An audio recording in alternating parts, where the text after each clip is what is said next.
Hello investors, कैसे हैं आप सब। Welcome back to my channel.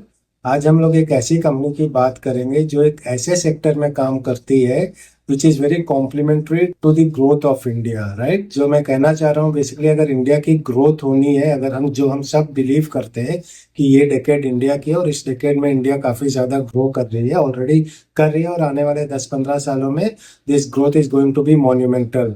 तो इंडिया की ग्रोथ अगर होनी है, जो हम सब बिलीव करते हैं, तो ऑब्वियसली जो भी इंफ्रास्ट्रक्चर प्रोजेक्ट्स है, whether it is railways, roadways, water works, जितने भी है, पोर्ट्स है, डिफेंस है, इन सबको ग्रो करना पड़ेगा। और इन सब सेक्टर्स में अगर ग्रोथ आनी है, तो जिस सेक्टर की मैं बात कर रहा हूँ बेसिकली ये स्टील सेक्टर है। तो इस सेक्टर में भी ग्रोथ इनएविटेबल है, क्योंकि जितने भी इंफ्रास्ट्रक्चर के प्रोजेक्ट्स है, जितने भी रेलवेज की प्रोजेक्ट है, जितने भी डिफेंस की प्रोजेक्ट है, जितने भी सी पोर्ट्स की प्रोजेक्ट है, यहाँ सब स्टील की कंजम्पशन बहुत ज़्यादा है। इस कंपनी की हम बात करें, उसका नाम है जिंदाल शॉ। ये कंपनी बेसिकली पाइप्स बनाती है, जो बड़े बड़े पाइप्स है। हम लोग डिटेल में आएंगे। तो जो हमारे बेसिक जो पैटर्न है चैनल का, सबसे पहले हम कंपनी की बेसिक इंफॉर्मेशन लेंगे, कंपनी क्या करती है, इसके बेसिक रेवेन्यू सोर्सेज क्या है और उनके क्लाइंट क्या है। और उसके बाद दोस्तों हम लोग देखेंगे कि कंपनी की जो financial performance which is very important, profit कैसे रही, सेल्स कैसे रही, रिसेंट क्वार्टर में कैसे रही, और पिछले 3-4 सालों की भी एक डेटा कैसे रही। उसके बाद कुछ और फंडामेंटल एनालिसिस, मार्जिन्स या प्रोमोटर्स होल्डिंग के बारे में देखेंगे।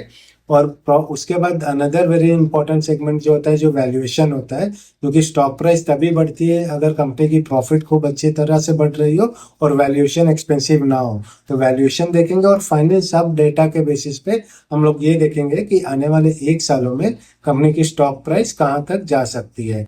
तो पहले कंपनी, जैसे मैंने कहा, जिंदाल शॉ एक मिड कैप कंपनी है, बेसिकली स्टील सेक्टर में काम करती है, पाइप्स वगैरह बनाती है बड़ी बड़ी, और इसकी मार्केट कैप ऑलमोस्ट 23,000 करोड़ की है। कंपनी की जो मेन एसकेयू है, जो प्रोडक्ट है, जैसे आपको दिख रही है, ये बड़े बड़े पाइप्स जो होते हैं, जो एनर्जी सेक्टर में, इंफ्रास्ट्रक्चर सेक्टर में जितने भी कंपनीज ऑपरेट करते हैं, या गवर्नमेंट प्रोजेक्ट जो होते हैं, उनको ये सारे ये कंपनी की जो एसकेयूज है, they will be requiring them for their projects as well, right. Company के जो कस्टमर्स है, यहाँ कंपनी के कस्टमर लिस्ट दिख रहे हैं, इनकी काफ़ी ज़्यादा एक्सपोर्ट्स भी है। जैसे आपको दिख रहा है, अबू धाबी गैस इंडस्ट्री इनके एक क्लाइंट है, कतार गैस कंपनी हो गई, Saudi Aramco which is one of the biggest company in the world, जो ऑयल कंपनी है। ये सारे इनके इंटरनेशनल क्लाइंट्स है। और जो डोमेस्टिक क्लाइंट है, government India, Indian oil corporation, NCC, ये सारे आप पॉज करके देख ले, इनके डोमेस्टिक क्लाइंट्स है, राइट। कंपनी की जो रेवेन्यू सोर्स है, ऑलमोस्ट 99% रेवेन्यू उनकी बेसिकली एंड स्टील प्रोडक्ट, जो हम लोगों ने ऑलरेडी देख लिया है। मोटा मोटी मान लें कि 100% रेवेन्यू उधर ही से आ रही है। और जो रेवेन्यू स्प्लिट्स है, 67% ऑलमोस्ट इंडिया से आ रही है, and 32% which is very good, very phenomenal number, export से आ रही है। तो इन्वेस्टर, ये हम लोगों ने जनरली देखा कि कंपनी क्या है, क्या करती है, क्या एसकेयूज है, और इनके रेवेन्यू स्प्लिट्स और रेवेन्यू सोर्सेज क्या क्या है, कहाँ कहाँ से आ रही है। अब हम लोग कंपनी के फाइनेंशियल परफॉर्मेंस देखते हैं। क्वार्टरली रिजल्ट्स की बात करें तो लेटेस्ट जून क्वार्टर में sales has grown by 12%, profit by 67%, phenomenal growth there. March sales up by 5%, profit up by 41%, again good growth. December 10% sales growth and 149% profit growth. And September almost 532% sales growth and 35% sales growth and 532% profit growth. So the sales for recent 4 quarters, sales and profit, we have seen continuous growth, constant linear growth, कहीं भी आपको degrowth नहीं दिखी है। अब पिछले 3-4 साल की सेल्स एंड प्रॉफिट की बात कर ले, तो 3 साल की अगर कैगर सेल्स ग्रोथ की डेटा देखे तो ऑलमोस्ट 25% से सेल्स ग्रोथ हुई है, और प्रॉफिट रिमार्केबल 74% से हुई है। 23-24 की अगर हम बात करें तो यहाँ भी सेल्स ग्रोथ 17% से हुई है और प्रॉफिट ग्रोथ 160% से हुई है।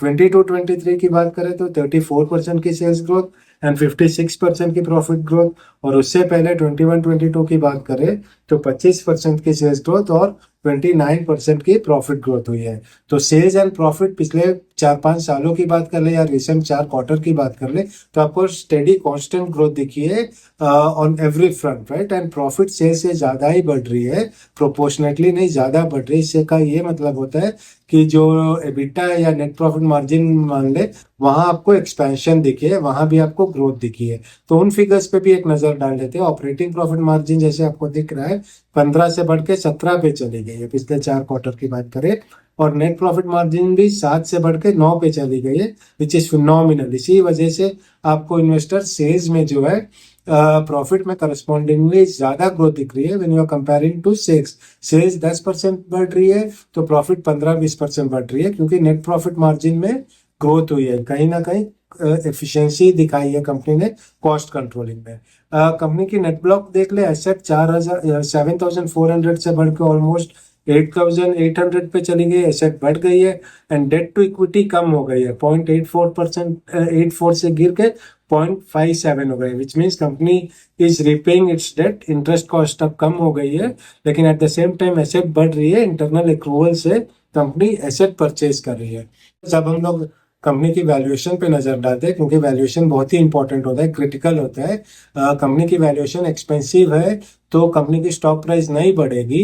रिगार्डलेस कंपनी अगर प्रॉफिट बढ़ा रही है तो भी स्टॉक प्राइस डिग्रो कर जाएगी या कांस्टेंट रहेगी। Valuations are very important, valuation reasonable होना बहुत जरूरी है। तो जो इस इंडस्ट्री की पी आप देख रहे हैं ये 22 की है, राइट, स्टील सेक्टर की। और इस कंपनी की करंट पी 13 की है और 3 साल की एवरेज पी 12 की है। तो कंपनी की पी इंडस्ट्री पी से काफी कम है, which suggest that going forward आपको पी में और एक्सपेंशन दिख सकती है, which is a very positive sign. Stock price की बात कर ले, पिछले 3 सालों में कंपनी की स्टॉक प्राइस 88% से कैगर की है। It has been already a multi bagger, right.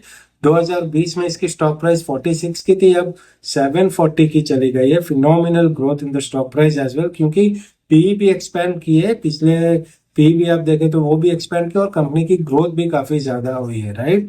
और एनुअली स्टॉक प्राइस की एप्रिसिएशन डेटा भी आपको दिख रही है। 2024 में ये स्टॉक प्राइस 400 के करीब थी, अब 700 की हो गई है, which is a growth of 72%। 23-24 में स्टॉक प्राइस ऑलमोस्ट 2x हो गई, 197% की ग्रोथ दी है। तो इन्वेस्टर कंपनी की पी भी रीजनेबल है, eight the same time stock price काफी अच्छी सी बढ़ी है। लेकिन क्योंकि पी रीजनेबल है और कंपनी ग्रो भी काफी अच्छी तरीके से कर रही है, बॉटम लाइन ईपीएस एक्सपेंशन भी हो रही है, तो आने वाले सालों में भी होपफुली कंपनी काफी अच्छी तरह से स्टॉक प्राइस में अप्रिसिएशन दिखाएगी। अब इन सारे डेटा के बेसिस में हम लोग ये जज करने की कोशिश करेंगे 4 अलग अलग सिनारियों में कि आने वाले 1 सालों में स्टॉक प्राइस कहाँ तक जा सकती है। तो पिछले 3 साल के एवरेज की बात कर ले तो 3 साल की पी एवरेज 12 की रही है और कंपनी की वो एवरेज प्रॉफिट जो रही है वो 74% से एवरेज प्रॉफिट ग्रोथ रही है। तो अगर आने वाले 1 सालों में यही प्ले आउट हो रहा है, कंपनी की करंट पी 13 की है, तो यही डेटा आने वाले 1 साल में परफॉर्मेंस प्ले आउट होगा तो आपको स्टॉक प्राइस में 62% की एप्रिसिएशन दिखेगी। सिनारियो 2 में आ जाए जहां हम लोग लेटेस्ट क्वार्टरली रिजल्ट को बेंचमार्क मानते हैं, तो लेटेस्ट क्वार्टर में जो पी है 13 की रही है और प्रॉफिट ग्रोथ 67% की हुई है। आने वाले 1 साल में अगर यही परफॉर्मेंस रेप्लिकेट होगी तो स्टॉक प्राइस में 68% की एप्रिसिएशन दिखेगी। कंडीशन 3 सिनारियो 3 में आ जाए जहां हम थोड़े बुलिश होते हैं और हम ये मान के चल रहे कि पी 20 पे चली जाएगी, एक्सपैंड कर जाएगी, इंडस्ट्री के लेवल पे आ जाएगी और प्रॉफिट ग्रोथ समवेयर अराउंड 30% से ग्रो करेगी, तो आपको स्टॉक प्राइस आने वाले 1 सालों में डबल हो जाएगी, 102% की दिखेगी और 1500 के करीब स्टॉक प्राइस ट्रेड करते हुए दिखनी चाहिए। करंट स्टॉक प्राइस 746 की है। और फाइनली थोड़ी कंजर्वेटिव अप्रोच ले ले जहां हम मानते हैं कि पी 15 की रहेगी मोटा मोटी और प्रॉफिट ग्रोथ 25 की रहेगी। Even if this plays out in coming 1 year you will see an appreciation by 46% in stock price and PE will and stock price will be trading somewhere around 1000 rupees. Current stock price 746 की है। तो investor ये हम लोगों ने एक brief analysis की जिंदाल शॉ की, काफी इंटरेस्टिंग कंपनी है। इसे आप एज एन एजुकेशनल पर्पज ले इस वीडियो को, इस पे अपना कोई भी बाई होल्ड या सेल रिकमेंडेशन ये नहीं है, अपना डिसीजन भी ना ले उस मेरे इस एनालिसिस के बेसिस पे। अपने एनालिसिस डेफिनेटली करें, use it as a material and फिर आपका कोई सीन बन रहा है इन्वेस्टमेंट का तो टेक योर ओन कॉल या अपने फाइनेंशियल या प्रोफेशनल एडवाइजर्स है उनसे पूछ के ले दोस्तों। आई होप आपको आज की स्टडी पसंद आई होगी। इंटरेस्टिंग कंपनी थी, पीई एक्सपेंशन की स्कोप है और काफी ज्यादा प्रॉफिट और bottom line and top line भी ग्रो कर रही है। तो going forward hopefully will see good appreciation in stock price as well.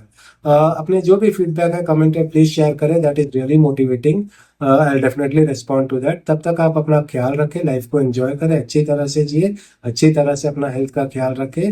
Until we meet again दोस्तों, some other video. Bye for now.